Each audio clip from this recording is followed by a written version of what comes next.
Lakerland, what is that word? There's really no need to even ask me. Y'all already know how I'm coming, man. We in the playback room.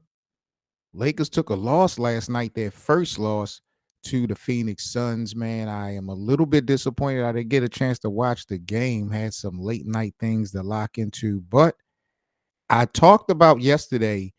I'm going to be interested to see how the Lakers are able to actually bounce back from a loss. We saw the resilience in game from them making comebacks in the game, but if they were to lose an entire game, how fast would they be able to bounce back? Shout out to the Lakerland supporters as always. I'm Seven Mitchell and I'm in a damn building. We got to kind of recap what happened last night if we can, because LeBron James, my God, I got to talk to the bosses about King James because I am putting so much blame this afternoon on LeBron James. It don't make no sense. But let's get to the box score because basically this is the bottom line. The Suns won 109, 105. When you look at what our team, what our Lakers produced on their first of five in a road trip, Anthony Davis once again led the league or led the team in scoring. He had 29 points. He was just 1 point shy of his 30-point streak that he had going on for the season so far. Played 36 minutes. Him and LeBron played 36 minutes. But LBJ, I mean, it's not so much LeBron's box score, the stat line, 11 points. I couldn't believe, and we're going to watch some highlights, but from what I did get an opportunity to see and listening to what some of the fans of Lakerland were saying after the game, it seemed to me that LeBron James at a point was more concerned about the the streak of having double digits or something like that rather than winning the game. And I guess when you got a legacy like LeBron James, you're going to do whatever you're going to need to do to keep certain things intact. But LeBron, you're always going to give the media something to talk about. If the record or the streak would have gotten broken yesterday, yeah, the media would have been speaking on it. But I mean, big deal. You don't want to compromise wins and losses. The Lakers had a lot of momentum. And, they had an opportunity to go 2-0 up on a division rival in the Phoenix Suns. Looking at the rest of what the guys did, let's take a look at the box score for the Lakers. We had Rui, who played 31 minutes, had 20 points. Rui was a plus 20. That's why I say, I've been really impressed with Rui Hachimura because, JJ Redick, just talking before the season, seemed to put a lot of responsibility on Rui Hachimura to really step it up. So I'm definitely impressed with them. LeBron, I mean, he finished with 11 points. He had 8 assists, 5 rebounds, but nah, man. LeBron was a minus 17 last night. Again, that's crazy. We got to look at some of these highlights in a second, but I just wanted to look at the numbers of what the Lakers were doing. D'Angelo Russell, D'Lo. I just did a video and just dropped it on D'Lo on our YouTube channel. So D'Lo last night played 33 minutes. He shot 5 of 13 from the field, 2 of 9 from 3. Wow. He had 8 assists, no steals, no blocks, so no impact on the defensive end. He was inefficient shooting. He only had 1 rebound, 8 assists. That doesn't impress me when you got guys like AD, and because all you're doing is lobbing it and throwing it in. Like, wow. But he finished with 14 points. So he still ended with better points, more points than LeBron. And Austin Reeves, who in my power rankings for the Lakers, I got number 2 from last week behind AD. He played 38 minutes. So Austin Reeves played the most minutes this game. Shot 5 of 9 from 3. Okay. It's about 50-something% from the 3-point line. 8 of 15 from the field. That's about 50% clip. 8 rebounds, 3 assists, 2 steals. Only 3 foul plus 12, 23 points. So Austin Reeves seemed to be the I don't want to say the player of the night, but him and AD putting a little bit more credit on my power rankings because they seem to be the two guys that was holding it down. Now, looking at the supporting system, this has always been my nightmare. Y'all already know how I'm coming when we talk about the bench because we don't have one. Look at this. 4 guys off the bench played last night. We had Jackson Hayes, who played 13 minutes, Max Christie, who played 23, Gabe played 19, and Dalton Connect played 11. Max Christie, Lakers land. What did I sit up here yesterday on this same show, just yesterday, and what did I say about Max Christie? Didn't I tell y'all? I said, I don't want to disrespect Max Christie, but he is underperforming. I said the conversation, the praise, the affection that Lakers Nation, Lakers land have for Dalton Connect, that conversation should be for Max Christie. I'm not saying he's struggling or he's playing bad. I'm not saying that. He's had his little spots so far in these first 4 games, but he is underperforming in my eyes overall. And looking at this box score from last night, 23 minutes, 50% from the field. He ended with 5 points. He was a minus 13. He had 4 personal fouls. I mean, he did have 2 blocks, but I don't see any impact anywhere else. He didn't get to the free throw line. No one on the bench. Wow. None of the Lakers guys got to the free throw line? Really? Oh, that is nasty work. These guys wasn't, I mean, I'm glad I didn't watch this game. I would have been pissed off last night. It looks like these guys wasn't aggressive. Dalton Connect only played 11 minutes. JJ Redick, what is going on? And Dalton didn't score? Dalton went scoreless last night, only shooting the ball 3 times. This is insane. Mind you, didn't Dalton Connect drop like 15 or 20 points in a row, drop like 35 on Phoenix? Whoa. Whoa. Cam Reddish didn't play. Once again, Bronny didn't play. The Lakers as a team shot 42% last night, 44 from the three-point line, 72% from the free throw line again. Unbelievable. This right here, Lakers fans, is going to destroy us. I promise you. If they don't fix the free throw sooner than later. Oh, man. We are 4 games in, and we are struggling like that. So let me see what did Phoenix do? KD led the way with no, KD didn't even lead. Devin Booker went off with 33.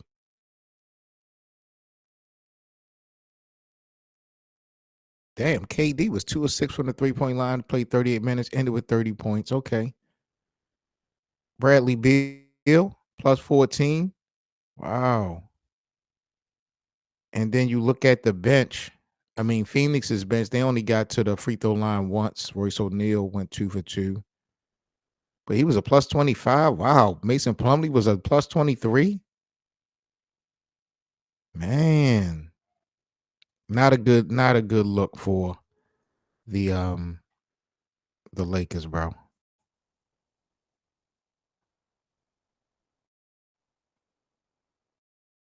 Let's look at some of these highlights. We gotta see what happened.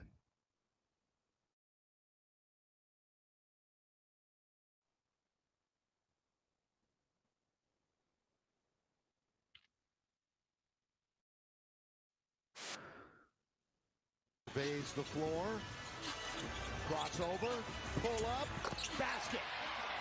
I just don't think you can let him operate like that off of a screen. You've got to blitz him, make him pick his dribble up, and hope your rotations are in order. Quarterbacking is LeBron. Handoff to Reeves. Under 3 minutes to play. Reeves, Davis. Lakers standing around a bit, so Davis shoots it in and out, almost goes Oh.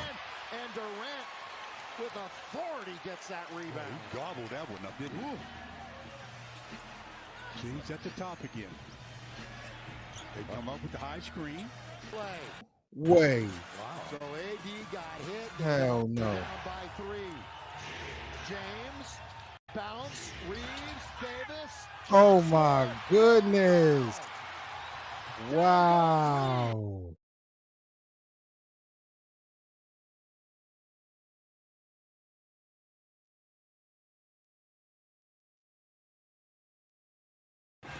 Durant. Still a one-possession game. Booker. Oh, great defense. 24-second violation as AD stepped out. Spent a whole bunch of time trying to run a play for a three. Lob to LeBron on the other side. Now out to Reeves for three. Rebound. There's an 11-second differential. Yep. They're calling a double foul on Austin Reeves. What? And Yo, Bradley Beal was all over his back. Yeah. And we figured he might do that. Yeah. But the Lakers No. don't have any timeouts. Yes. You're down, but you're up by 3 if you're Phoenix. If he makes 2, you're still up 1, and the Lakers have to take it the distance. So Make or miss. Yeah. So you know the Lakers to foul basically. You're going to see Nurkic in the game for rebound purposes. Big time free throw there for Braun. LeBron gonna have to miss this one purpose. So Nurkic, pretty good rebounder coming into the game. Well, the key now is that who do you foul if you're the Lakers? If you got your choice, obviously it'd be Nurkic, but I don't think you're going to foul him because he's not going to be in the game if the Lakers score here. As Beal dribbles it out, or is he fouled? He's fouled by Reeves. Wow. And Durant Really? celebrates with this crowd.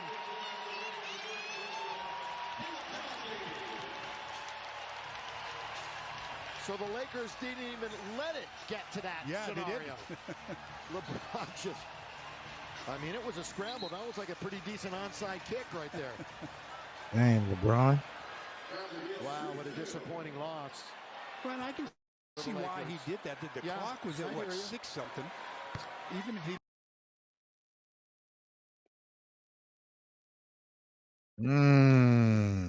I don't know, Lakers land. That was nasty work right there.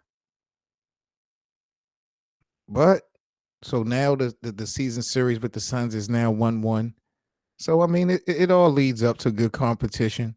I think we got Phoenix in about a month. I think on November the 23rd or the 24th, we got them again in Phoenix. So we'll have an opportunity to get some get back. Just a couple announcements, Lakers land, while we're here on playback. Quick reminder, the remaining games that we have for the week. I believe we have tomorrow night. The Lakers are on the road for their second game of the road trip. We are going to be live streaming the Lakers versus the Cavaliers tomorrow night. I believe the game starts at 7:30 p.m. Eastern. So make sure you guys pull up. I got the director of playback, Brandon Tao, was joining me tomorrow for a few minutes during that game for an exclusive interview. So make sure you guys pull up tomorrow for the Lakers Cavs game. And I believe on Friday night, the Lakers in their third road game will be locked in versus the Toronto Raptors. That's also a 7:30 start. So the Lakers have the opportunity to have another winning week, be able to bounce back from a win. This is going to be a tough game tomorrow night versus Donovan Mitchell and the Cleveland Cavaliers, who I believe is undefeated themselves over there in the Eastern Conference. So we're locked in for Lakers lands for those games. So make sure you guys come and pop out. Do remember this is the last week of the month. This is donation month for Lakers Lands. If you guys would like to support the platform, if you guys would like to support on YouTube, make sure that you guys hit up our super chat as well as our Cash App for all donations. If you guys would like to support on our playback platform, use the power chat option in our live chat. Definitely appreciate all the support. As always, we do our big promo run at the end of every month to try to get some things going for the platform. So thank you guys, as always, for the assistance.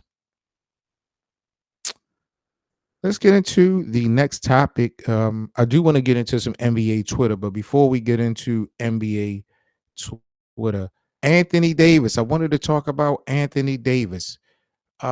He just got named Western Conference Player of the Week. First of all, shout out to AD. Was a monster in these first 4 games with the Lakers. averaging over 30 points per game, just dominant on both ends of the court, man. I've been very impressed with Anthony Davis, what he has brought to the table this season. He is now, um, it looks like he's focused and locked in on trying to get an award, like maybe a DPOY or maybe should I even say MVP? Anthony Davis to me is locked in and he's off to a great start being named the Western Conference Player of the Week. I think Jason Tatum was named the Eastern Conference Player of the Week. But I wanted to take some time out, Lakers land, to ask you guys when we talking about Anthony Davis, when you look at his career, I know he's a champion. We know what he's about, skill set wise, and all that. But does Anthony Davis need an award? Does Anthony Davis need some type of individual accolade on his name to get some real respect in the NBA?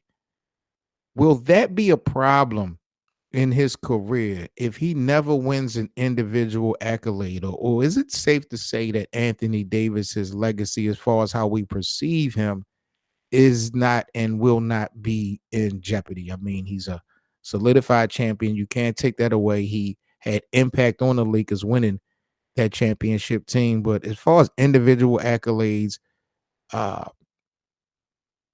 to be so good on both ends of the court, there would come a point that for 1 year you would want to be known as such, whether it's the most valuable, whether it's the defensive player of the year, whether it's a scoring title or what have you.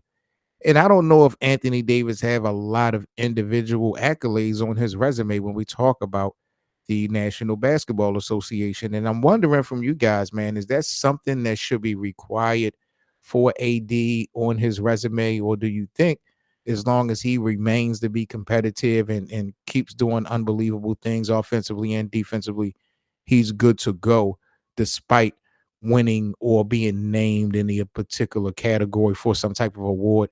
Because there is politics involved in this. The media plays a role, and AD he's not hated by the media or by the NBA community. So I don't feel like he would necessarily get blackballed because of anything that he does.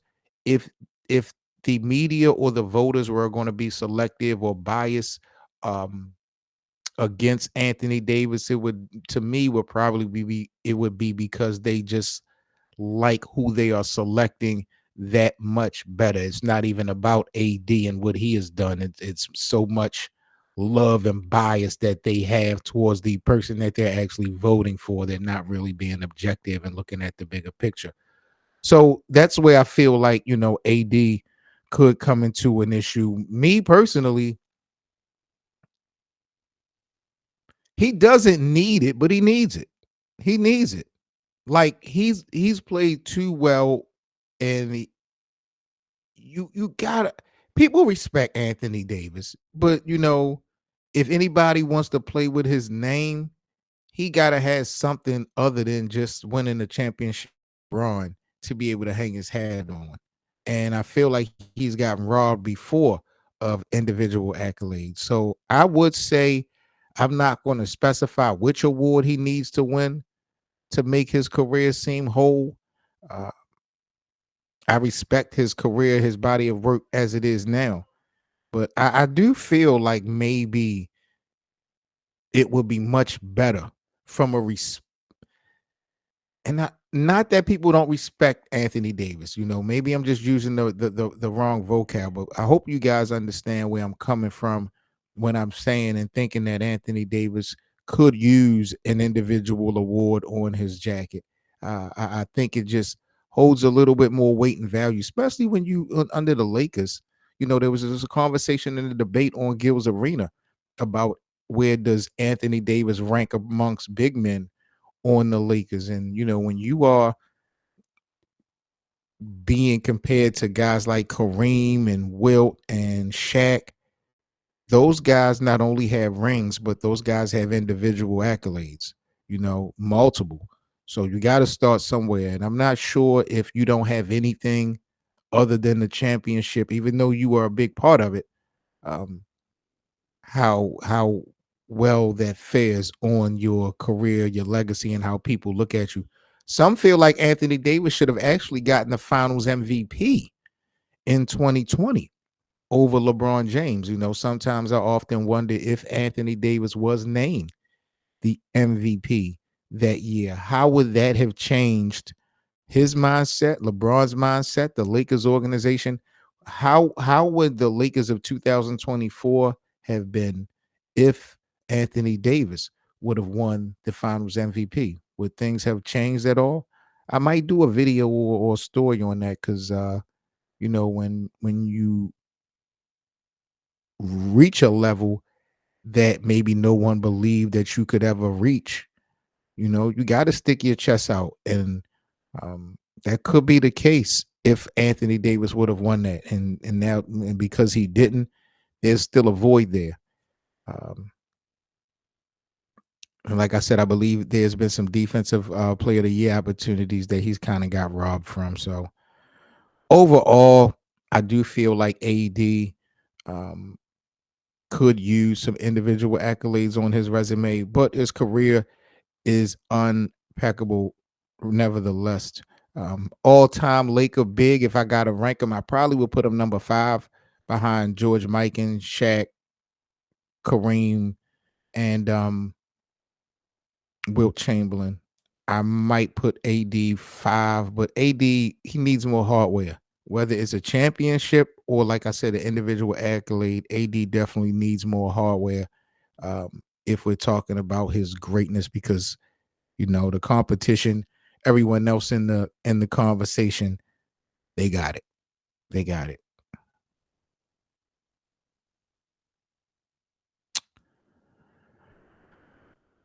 Let's take a look at see what's going on NBA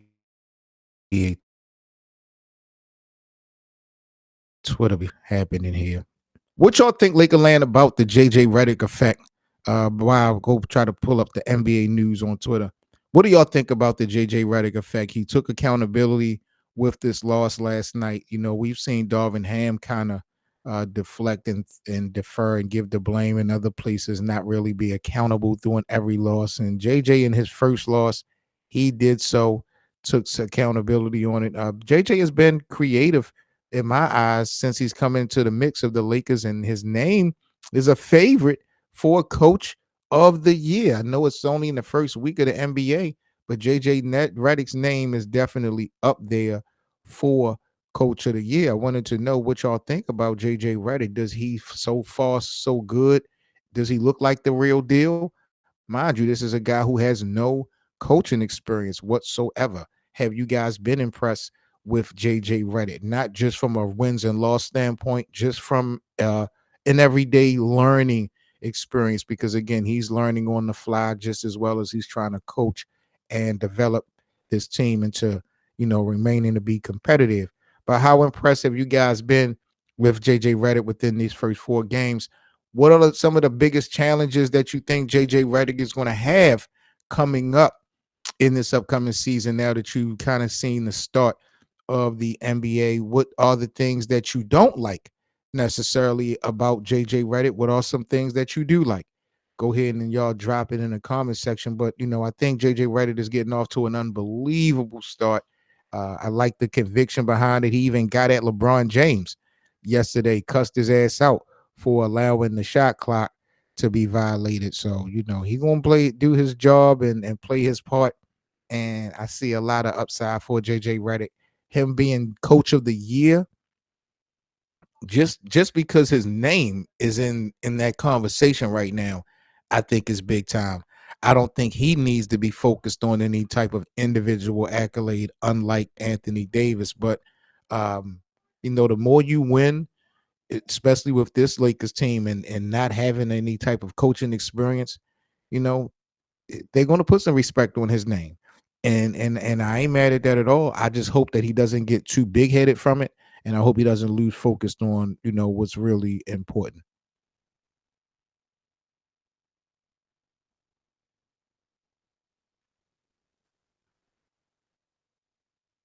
All right, let's go ahead and see what's going on now in NBA Twitter before we sign off.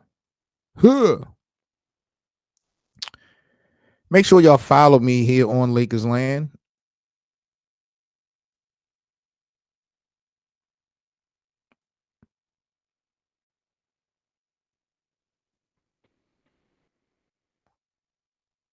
All right, so JJ Redick spoke on LeBron's intentional missed free throw. He says everybody that was on the floor knew what was coming. It was an insane miss. I don't think I've ever seen an intentional miss hit the bottom of the rim and go straight down. Gilbert Arenas, he tripping right now. He said 81-1 still possible for the Lakers this season. We believe. I hear that. Oh man, look what that first loss of the year did to JJ Redick, man. Damn. Dwayne Wade says KD, LeBron, and Steph Curry should be the next players to receive statues. Not if it looked like his. We can keep that. The Bucks are 1-3 after losing to the Boston Celtics. I think Doc Rivers' record is worse than Adrian Griffin, if I ain't mistaken. Bucks are now 19-23 in the Doc Rivers era, subpar 500. Banchero went off last night. I think he had 30-something points at the half. He wound up he had a 50-piece last night. They beat the Indiana Pacers. Yep, going down 3-1 Lakers, 4-0 Cavs. So the Cavs won last night. They remain undefeated. Damn, tomorrow it's going to be a big deal. NBA released its first power ranking. The Lakers jumped up 16 spots to number 3. Whoa. Nice. Lakers went from 19 to number 3 in the power rankings. The Lakers clearly had the most impressive week, beating the Wolves, Suns, and Kings. With the rest disadvantage, had the back-to-back. It's their first 3-0 start in 14 years. Nice. Way to go, LA. LeBron has scored 11 points, nearly avoiding his first non-double-digit point game since January 5th, 2007. That was over 6,500 days ago. This is also the worst field goal percentage in the game by LeBron since Halloween of 2007. So there has been some nightmares in October for LeBron. But, with that type of legacy that LBJ got, he's going to do whatever he got to do to keep his little records intact. I can't hate on that. Ben Simmons is out, injured again. Crazy. Shout out again, Anthony Davis, Western Conference Player of the Week, averaged 34 points, 11 rebounds, and 3 assists, shooting at a 57% clip for the first week of the NBA season. So that's pretty dope. Leading the league in scoring, tied with Luka at 34. Okay.